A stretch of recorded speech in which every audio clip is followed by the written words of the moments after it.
এই মুহূর্তে সবচেয়ে বিরাট বড় ঘোষণা, বাংলার সরকারি কর্মচারীদের জন্য সুখবর। ফের বাড়ল ডিএ।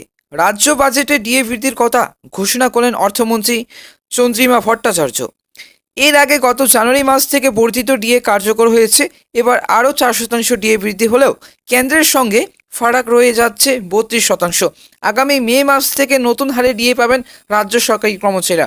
ফের বকেয়া মহার্ঘ ভাতা বৃদ্ধির ঘোষণা।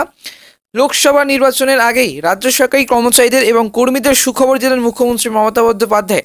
বৃহস্পতিবার আজ রাজ্য বাজেটে ডিএ বৃদ্ধির ঘোষণা করা হয়েছে।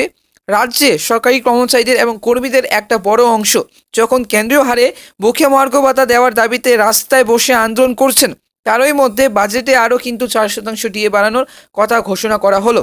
আগামী মে মাস থেকে নতুন হারে ডিএ পাবেন রাজ্য সরকারি কর্মচারীরা। তবে এই ঘোষণার পরেও কেন্দ্রের সঙ্গে 32% ফারাক থেকে যাচ্ছে। এই আর্থিক বছরের এই নিয়ে কিন্তু পরপর 3বার ডিএ বৃদ্ধির কথা ঘোষণা করলো রাজ্য সরকার। এর আগে গত বছরের ডিসেম্বর মাসে 4% ডিএ বাড়ানোর কথা ঘোষণা করেছিলেন মমতা বন্দ্যোপাধ্যায়। বড়দিনের আগে পার্ক স্ট্রিটের একটি অনুষ্ঠান থেকে ওই ঘোষণা করেছিলেন তিনি। সব মিলিয়ে রাজ্য সরকারি কর্মচারীরা বর্তমানে কিন্তু এবার বেড়ে দাঁড়ালো কিন্তু 14%।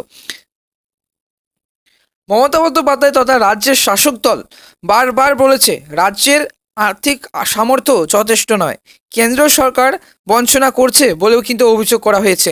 এদিন বাজেটে রাজ্য সরকার উল্লেখ করেছে যে মূল্যবৃদ্ধির হাত থেকে রেহাই দিতে সীমিত সামর্থ্যের মধ্যে আরও 4% ডিএ ঘোষণা করা হলো। তবে এই ঘোষণাতেও কিন্তু খুশি নন সংগ্রামী যৌথ মঞ্চের আন্দোলনকারীরা। তারা বলেছেন অন্যান্য রাজ্য যে হারে ডিএ দিতে পারছে এ রাজ্য কেন পারবে না।